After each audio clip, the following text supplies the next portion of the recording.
B&M, arguably the best roller coaster manufacturer. But why? Is it because of the restraints? Because of the fast-paced and intense rides?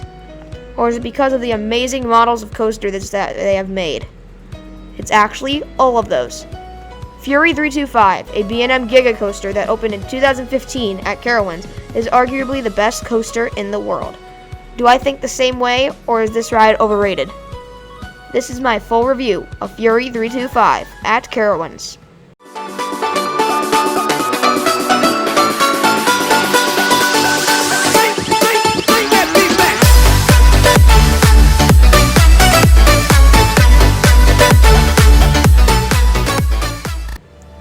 Walking up to Carowinds is a treat.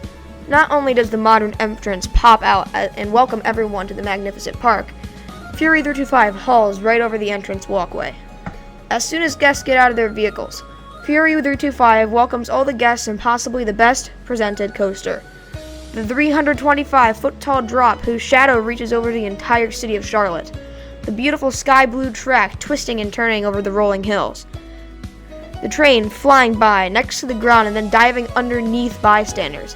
It truly is a phenomenal sight. This ride is almost a greeting, Carowinds' way of telling you that your day is going to be full of thrill and excitement and will be one of the best days of your life. The sign of the ride is a neon green hornet that sits in front of the 325-foot-tall lift hill. The intimidating drop draws guests into the queue that sits right underneath the drop. Guests who are waiting watch in fear as their friends dive towards the ground at 95 miles per hour. Boarding the trains is one of the most terrifying moments of anyone's life. These clamshell restraints are the most comfortable restraints I've felt. It seems to fit everyone perfectly and will provide airtime on the massive hills during the coaster. After the extremely fast operations, riders climb the lift hill. Then the fear kicks in. In 40 seconds, you, along with everyone on this train, will dive towards the ground at an 80-degree angle. The view of the surrounding area is stunning.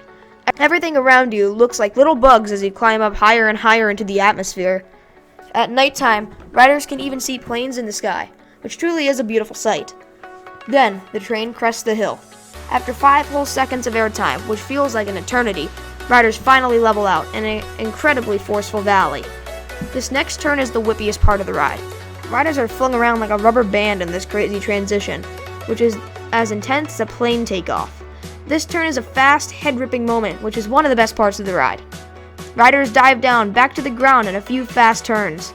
These turns are quick and intense like the previous, but this time there are multiple in a row. Riders are turning right, left, in some crazy Maverick-style transitions. As guests haul over the paths of the park, they get the sensation of flight. Gliding over the smooth steel track is a sensation that you can only experience on Fury 325. The wind is completely destroying your face as you fly over everything. Then, riders enter the best, the craziest, the most intense part of the ride. Taking a sharp right-hand turn, riders turn upwards in an insanely intense element. Then, riders start to drop down, but still banked. Yes, this ride has sideways airtime. Diving into the tunnel, riders finally start to turn out of this lateral-filled moment. It is not like an RMC wave turn, because instead of just sideways airtime, it's a mix of the two. Riders start flying out of their seat sideways before turning into a regular airtime moment. A twisting and turning sensation that can only be found on this ride. After this lateral-filled moment, the train drops down beneath the guests' feet before flying up into a Millennium Force-style overbank turn. This moment isn't really intense, but it is just a nice moment to put your hands up and feel the wind fly through your fingers. Dipping down again, riders head into a massive airtime hill, which provides some of the best airtime on the ride. Turning to the right, the ride enters a chill moment to put your hands up again. Before ending the ride, this Hornet stings its riders one last time with 1, 2, 3 airtime moments. Each moment is full of some great floater airtime to end the ride with a bang. Riders hit the brake run and think about what just happened. The ride is just a blur because of all the speed, which is exactly why I got 5 rides when I went to Carowinds in 2019.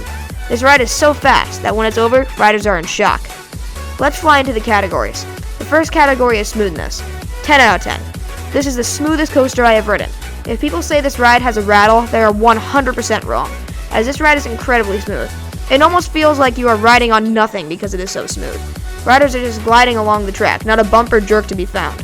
Category 2 is airtime, another 10 out of 10. This ride has some great airtime moments. It has all of the airtime, ejector, floater, and sideways. It is magnificent. The first drop has a 5-second floater moment, where riders are falling 300 feet straight down before leveling out. The sideways airtime moment ejects riders to their side before twisting them back into the original position. The entire second half is full of flowjector airtime with intense airtime on every hill. Overall, this ride is perfect in airtime category. Category 3 is pacing. 8 out of 10. This ride has great pacing in the first half. Every element in the first half is perfectly spaced. All of the transitions and turns blended together perfectly as riders fly above the grass. The second half is why this ride only has an 8 out of 10. The Helix really loses speed. It's still a fun moment, but it kind of ruins the pacing. It slows down the ride, but the ending makes up for it. Category 4 is intensity. 9 out of 10. This ride isn't meant for intensity, as it's meant for speed. But that doesn't mean it can't be intense too. The entire first half is intensity. With every turn comes bone-crushing Gs, especially those rapid-fire transitions. Back to back to back, riders are being thrown around with each turn. It's fantastic. Category 5, and our final category, is setting. This ride gets another perfect. Fury is situated on a grassy field, which may not seem that great, but how it's placed is just perfect.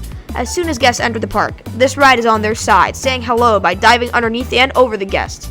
All the visitors are stunned that a machine could be this large, and it gets visitors pumped for the day ahead of them, which is why it gets a perfect. It's also just a beautiful ride to watch, which helps its score as well. So what are my personal thoughts? This is my second favorite coaster because it has everything you need. Each element is pulled off magnificently, even the drawn-out Helix. Let me explain. This element is meant for speed, and it does that. It's not intense or full of airtime, but it's just pure fun. Roller coasters are meant to be fun, and that is how I rank them. It doesn't need to be forceful or full of airtime like Voyage. It can just be fun. Sometimes rides that aren't forceful are fun, like Fahrenheit at Hershey Park. Fury does that perfectly. Each moment is crazy fun, even all of the airtime and intense moments. Every intense moment feels wonderful to ride over. It's not too intense, but it's still intense. It's just right. That is the same with every airtime moment. The airtime moments twist your stomach, which is just epic. I love this ride because of its layout, all of the great elements, and just because of how much fun it is. Some people don't like this ride, but I don't understand why. This ride is just wonderful. If you enjoyed this video, make sure to leave a like and subscribe, and I'll see everyone next time.